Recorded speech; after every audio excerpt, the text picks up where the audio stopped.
Welcome to Motley Fool Money. Thanks for being here. I'm your host, Chris Hill, and joining me in studio this week from Motley Fool Inside Value, Joe Magyer, from Motley Fool Pro and Motley Fool Options, Jeff Fischer, and from $1 Million Portfolio, Mr. Ron Gross. Good to see you guys. Hey. We have got Warren Buffett's latest stock moves. We've got a business crisis that is far worse than the fiscal cliff. And as always, we've got a few stocks on our radar.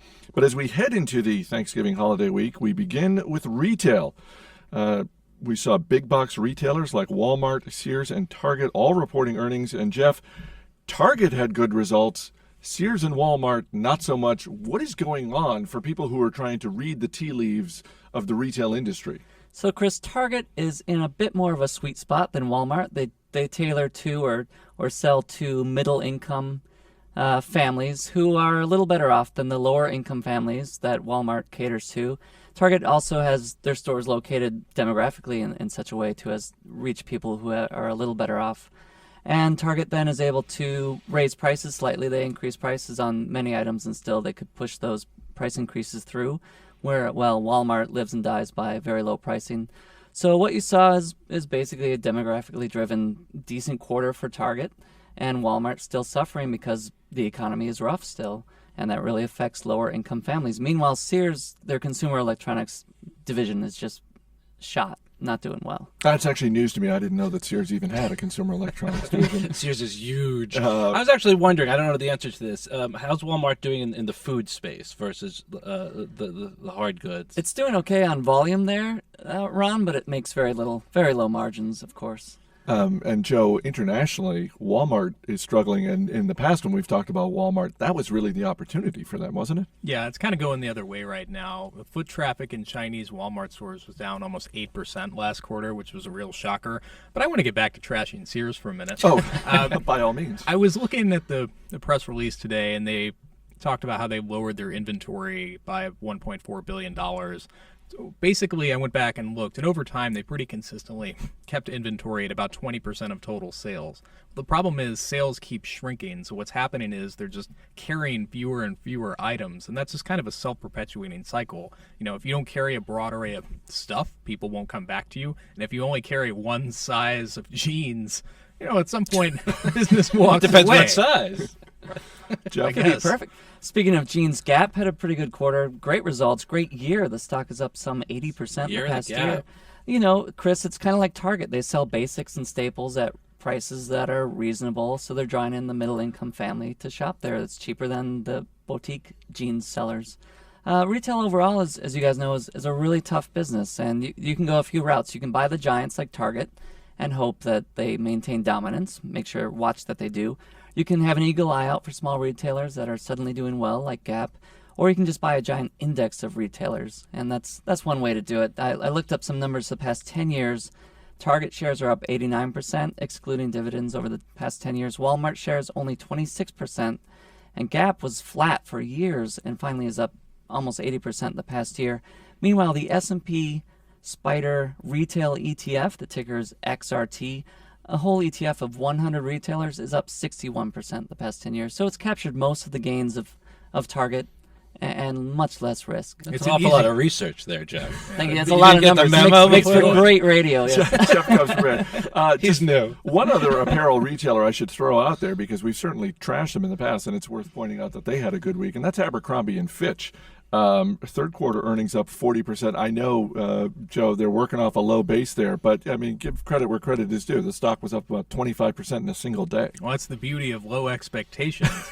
I mean, over the long term, I don't think that mall retail is a very good space to be in because it's so competitive. You have one bad season with your fashion lineup, you lose customers. And, you know, this is kind of how these companies work. It's just kind of a cyclical boom and bust where you have a great quarter, you have a bad quarter. It's tough to predict, but very few of them earn high returns on invested capital or post margins that are sufficiently high to make me interested as a long-term investor. And it's even worse if you're a more mature retailer whose expansion potential is either waning or even dried up, because then really what do you have? You have a 2%, maybe 3% same-store sales as your revenue growth. If you're lucky into perpetuity, that's not that exciting for an investor. So to go back to the two main ones that we started with, Walmart and Target, what interests you more as an investor right now, Ron, if you're looking at those two? Target has done very well recently. Walmart obviously it's the biggest retailer in the world, but if they're struggling internationally, that seems like a really bad sign. I've always liked Target better as a consumer, as we famously make fun of me here. I've never actually been in a Walmart, but I'm a big fan of Target. So purely as a consumer, Target would be what I'm interested in. I actually think, well, as what Jeff said, the middle-income families are doing better and they're able to support Target. I think as the recovery takes a little bit of a stronger hold, that will get even better, and I think Target will remain in the driver's seat. Maybe that's a New Year's resolution for 2013 for you. We'll actually get you into we'll a drag Walmart. you into one. We'll film it. Investors got mixed messages from the housing industry this week. Home Depot's third quarter earnings came in higher than expected, and the company raised guidance. Meanwhile, home builders like D.R. Horton and Hovnanian both expressed concern about the future of the housing recovery. What's going on here, Ron? Well, it's that the home builders in general have had a very strong year. The S&P Home Builders Index is up something like 40%. Hovnanian stock has doubled. D.R. Horton is up 50%. So these stocks have been trading on the expectation that we're in for a recovery. And the recovery seems to be taking somewhat of a hold. We're getting decent numbers month after month, quarter after quarter. But they kind of got ahead of themselves. And, so even though D.R. Horton turned in a pretty good beat. They beat earnings. They beat guidance. I'm sorry, and they said some cautious things about the future. And I think they're just being conservative because these stocks they just got too far ahead of themselves, and a little bit of a decline. We shouldn't be too harsh on them. They got a little bit ahead of themselves, but it got cured this week because both of those stocks down about 10% so far. Right, but still, I mean, on a year-to-date basis, up very strongly, and so people are looking for reasons to just sell out of them and wait for a pullback, and then they'll get back in if things get a little bit more reasonable. Joe, what do you think about Home Depot? Well, they had a great quarter. I mean, this was the sixth straight one where pricing and volume both rose, so people are coming back in and they're buying more. The real exciting part was that sales above $900 were up 4%, and that's really a sign that people are coming back and doing big projects, both on the construction side and renovations at home. Definitely a great quarter. I mean, part of that is just that Home Depot has been really focusing on blocking and tackling for the last few years and better merchandising, better logistics, and that's really coming back to help them perfectly when housing's starting to turn the corner. And one positive data point that I liked out of Home Depot was that Florida and California were relatively strong. As we know, they've been decimated in those states, so to see some recovery there is definitely positive. Yeah, I think after such a disastrous housing market, though, that what we're seeing now is a nice big bounce, and then it makes sense, like Ron was saying, that it'll slow down a little bit. It got a little ahead of itself. It might slow down, but I like the retailers. I like Home Depot and Lowe's. They're doing well despite any slowdown. Shares of Dow down on Friday after third quarter profit fell 47%. Joe Magyer, what do you think? Glad I don't own it. Hey, how dare you? Hey, sorry. How dare you? So this is the sixth straight quarter where PC sales got worse on a year-over-year basis. That's nasty. They were down 23% year over year. It was 22% the previous quarter. So I don't want to hear anything about, oh, this is a Windows 8 thing. It's not a Windows 8 thing. It's a U thing. And they're making PCs that are too high cost that people aren't interested in, and there's tons of rivalry here. And even though PCs are now only about a quarter of sales, I still think this is a real red flag for them and a real danger point, because they're now posting an operating loss on PCs, and it's doing about $2.7 billion in quarterly business. There's a lot more to bleed out here in terms of deleveraging, and I think they need to come to some real intense solutions around what they want to do with the PC business. Like, I know it would have sounded like a crazy idea a couple of years ago, but they really need to be thinking about, is this a business we want to be in? Do we need to spin this off? Do we need to sell this to some chump? Follow the IBM model to the best of their ability. Ron, you own shares of Dell? Unfortunately, yes. It's one of those stocks you put in your portfolio and you kind of don't look at it very often. I think it probably would behoove me to take a look, because things are not good. And even though just on the numbers the stock looks really cheap, it's because the business is suffering. I was going to say it's really cheap because it's at its lowest point since the summer of 1997. Joe, you mentioned Windows 8. Microsoft also in the news this week because Steve Sinofsky, who's been at Microsoft for 23 years, the president of the Windows division and the guy in charge of the Windows 8 launch, departed somewhat abruptly. This is one of those situations where it's not entirely clear whether he left of his own accord or if he was pushed out the door. But this is a guy who was on the short list to succeed Steve Ballmer as CEO, and with him gone, we saw Microsoft shares take a hit that day, down I think about 4% for the day. How much of that was investors saying that we're not thrilled about the fact that it looks even more like Steve Ballmer is going to be ensconced as CEO for an even longer period of time? Well, that's part of it. I mean, no matter the reason he left, it's bad. He was talented and got a lot of things done. If the reason he got pushed out was because Windows 8 is getting really poor reviews, and I think the Surface is now progressively becoming more clearly a flop, then that's bad. And that's an indication that things are not going well in their core Windows business, which is really the driver of the whole enterprise. If he left because he didn't see a lot of opportunity at Microsoft, that's not good either, because he was the guy who was number 2. I think he clearly had set himself up to be the next Steve Ballmer, only much better and better dressed too, incidentally. Yeah, I mean, it's a tough read. And when you see PC sales across the board suffering, and Microsoft such a, I think, non-factor in mobile and progressively becoming more that way, they're really hurting. Jeff, what do you think? Yeah, it's nerve-wracking as an Intel shareholder right now, because Microsoft, Intel, obviously Dell, and all the PC makers are at a big inflection point where these Intel-driven Ultrabooks are what's out now at retailers right now. We need to see how Ultrabooks do, and they're basically a combination of old laptops by design, form factor, and tablets, so they're much smaller, thinner. They're kind of like a MacBook Air, as Apple would say. But how are these Ultrabooks running Windows 8 going to perform? And if they don't pick up a lot of market share, then that's going to be very worrisome for not only Microsoft, but also Intel. Yeah. Sorry to cut you off. I mean, I don't think the problem so much is like market share for an Intel or a Microsoft. The issue is just that we're replacing our PCs less as we use smartphones and tablets instead. So we're just booting them up less often. So the need to actually use them is shrinking back, and it becomes a little more difficult to justify going out and buying a new PC when you've already got these devices that are working well for you. Yeah, but I agree with Intel that the PC is evolving. It's as is the tablet. The tablet is not in its final form factor, and they're both going to kind of merge. You're going to have powerful tablet/PCs that have all the good things of a PC and all the good things of a tablet. And so the key thing for me, Intel related, is that Intel's chips are in those machines, whatever they end up being. It's all about you, Jeff. Thank you. Coming up, Berkshire Hathaway has been reshuffling its portfolio. We'll break down what Warren Buffett has been buying and selling. Stay right here. This is Motley Fool Money. Welcome back to Motley Fool Money. Chris Hill here in studio with Joe Magyer, Jeff Fischer, and Ron Gross. BP has agreed to pay $4.5 billion in damages for the 2010 Gulf oil spill. The company pled guilty to 11 felony counts, and 2 employees face manslaughter charges for the deaths of 11 people in the Deepwater Horizon explosion. And Joe Magyer, even for a $125 billion company like BP, $4.5 billion isn't pocket change. But after the news of this broke Thursday morning, shares of BP were on the rise. Yeah, well, the only thing the market hates more than bad news is uncertainty of bad news. And in this case, I think that's what was happening here. And BP has already set aside lots of money and reserved for it to handle what they're ultimately going to owe here. They're divesting a lot of assets.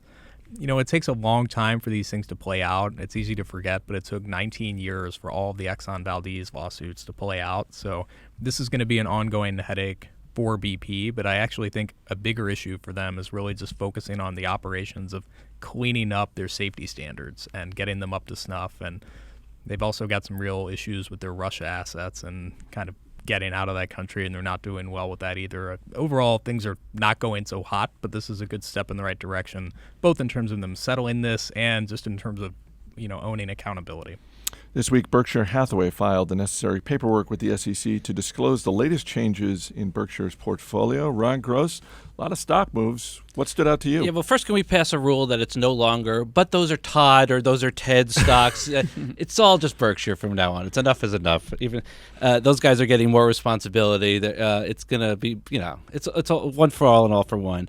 Some interesting moves. I think if I had to categorize it in very broad sense, I would say I see lightening up on consumer, whether it's Mondelez or Dollar General or CVS, and a more doubling down on industrial and infrastructure with companies like Deere, Precision Cast Parts, Wabco. So it seems to me they're making some bets with regard to lightening up on consumer and going more into infrastructure. And Joe, all of a sudden buying 4 million shares of Deere and Company. Yeah, it's a big bite. I mean, I've been looking at Deere. It's a great business, and it's pulled back a good bit along with a lot of other industrials.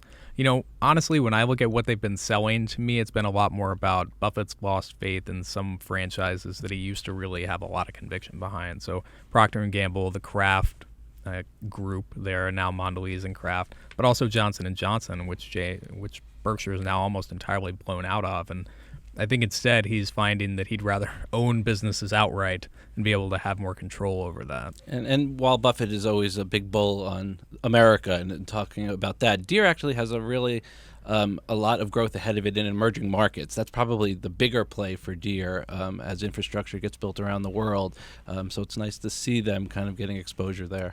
Yeah, I was surprised to see J&J get sold out almost completely now that the business is finally starting to find some stability. But like Joe said, maybe he just felt twice burned and wanted to get out. And Deere is, I bet Buffett just saw the article in Barron's last March that I saw. It was very compelling. That's how he makes it. Sure.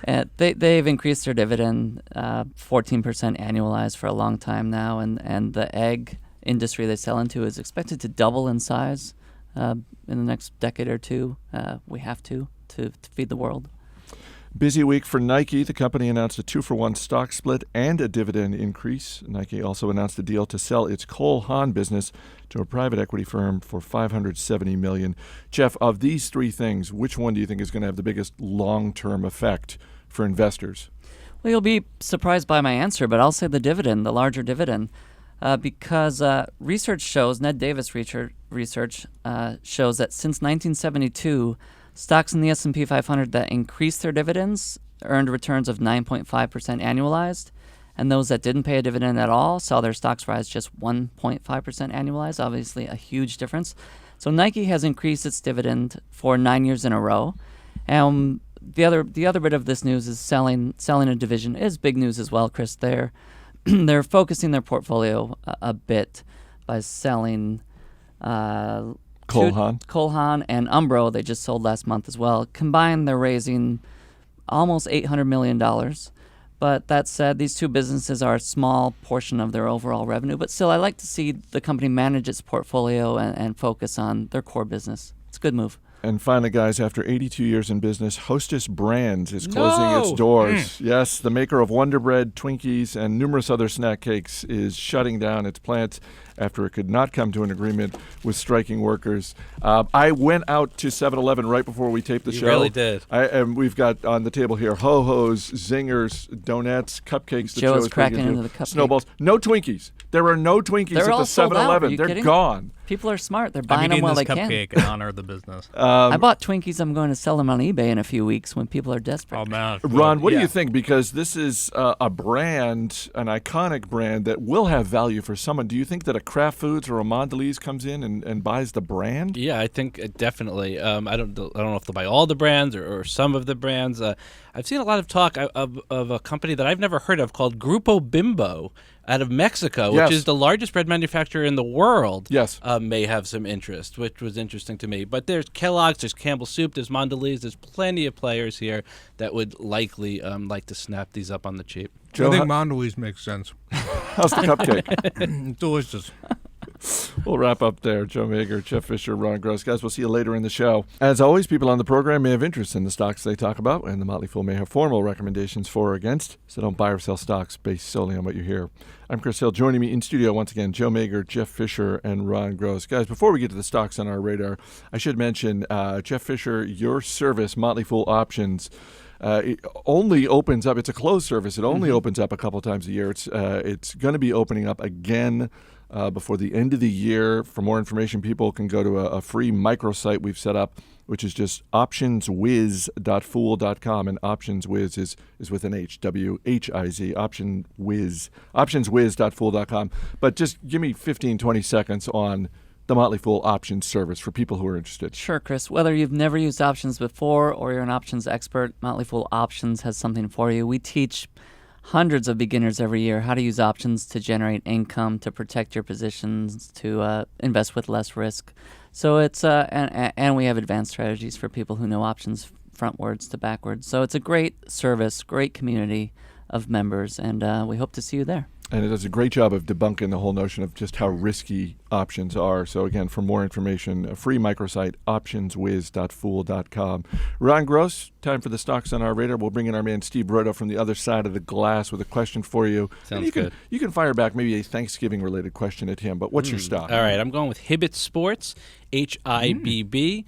They are a chain of sporting goods stores. The reason I like it is they go into smaller communities where Dick's and Sports Authority perhaps are not interested in going. They get a local relationship built up with the local schools, and they brand themselves that way. They're expanding westward. I like that. The thing I need to get a handle on, because it's not that cheap, is how many more stores can we open here, because that will really drive my valuation. Steve Brodo, question? What is the highest margin item you think that sells in sporting goods stores? Is it golf-related stuff? It certainly probably isn't shoes.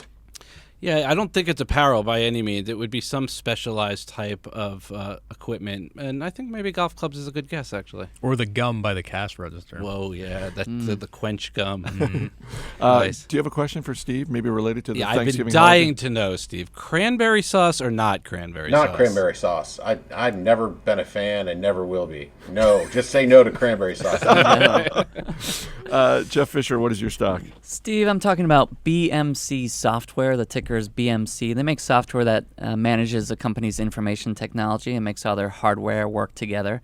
Their software license revenue is starting to grow again after several soft quarters, and their earnings should grow about 9% this year. And that is not including a massive share buyback they just announced. By the end of this year, the company plans to buy back about 10% of outstanding shares. Meanwhile, the stock trades at under 10 times free cash flow, so I think it's a good value. Question, Steve? How would a company find out about BMC? Would I get a phone call from someone, or is it direct marketing? How does it? How do they get new customers? Yeah, exactly. A majority of Fortune 500 companies use some sort of BMC software, so they know about it by now. You would probably find out by word of mouth from another company, or when BMC comes knocking on your door with their salesperson. Before your question for Steve, does BMC stand for Big Man on Campus? It doesn't. It's a Texas-based company. That's okay. a good guess. And those are the initials of three founders. Okay, question for Steve? Steve, now I'm making an assumption in my question, I'm sorry for that, but if the meal is your favorite part of Thanksgiving, what is your second favorite part? I would have to say it is very nice having the whole family together. It's nice. My sister comes, my wife's family, a brother will come, and my parents are in town. Do you host? It's nice. We are hosting this year, yes. And are you cooking the turkey? No. Will there be cranberry sauce for your guests? I think we're buying all of this stuff from Whole Foods or one of those places, so it's, yeah. Strong move. Joe? Tesla Motors. Yeah, so the new Model S that they're rolling out is priced around $50,000, made to compete with the likes of Corvettes. Just won Motor Trend Car of the Year. I've been burned by GM on investing in companies based on how well they've done on Motor Trend ratings, but in this case, I think the car is definitely going to be a hot seller. Their big challenges are scaling up to meet demand and the valuation. It's richly priced by any conventional metric, but I think that they got a lot of things going for them, including proprietary technology, a lot of buzz around it. The product sounds great, and they're not encumbered by all the legacy costs that GM, Ford, Toyota are in terms of dealing with unions and these huge cost structures. And the ticker symbol? TSLA. Steve, question for Joe? Talk to me about the infrastructure around these charging stations that I see popping up everywhere. They don't ever seem to be used. Do I pay for that? How does that work? I've seen these charging stations, and I don't see cars plugged in. I'm like, but if I had a electric car, free juice sounds like a good idea. Am I paying for that? Yeah, free juice is a good problem. The thing is that it's not popping up anywhere because there's not a critical mass of electric cars. But the nice thing is, you can remember you charge your car at home, too. Question for Steve? Yeah, turducken. Trying too hard? I don't even know what you're talking about. It's a turkey let's tell 'em. with a duck and a chicken all stuffed up in one another. It sounds delicious. Does it really? It's like the bacon I explosion don't really like of fowl. duck, so actually maybe not. Could it just be the turkey and the chicken? Or For you, we have to That'd be change the the name. turkin. for chicken? Okay. We'll wrap up there. Joe Magyer, Jeff Fisher, Ron Gross. Guys, thanks for being here. Thank you. Thank you. That's it for this edition of Motley Fool Money. Our engineer is Steve Broido. Our producer is Matt Greer. I'm Chris Hill. Thanks for listening. Happy Thanksgiving. We'll see you next week.